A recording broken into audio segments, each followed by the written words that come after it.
会说客家话的客家人有着什么样的故事？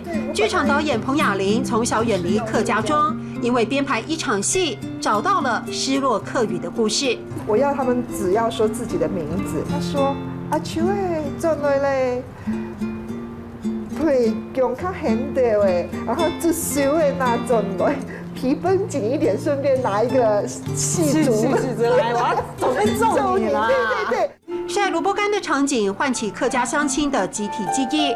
彭雅玲从观众的反应知道自己触动了心里最深处，连那个老阿公都可以哭到很激动，那个肩膀抽搐不已。一手带起台湾最资深的口述历史剧团，彭雅玲在今年获得客家贡献奖，开怀笑容中有回家的感觉。寻找说客语的客家族群的同时，他们也拥抱了不会说客家话的客家后乡民，让生命经验透过舞台传承。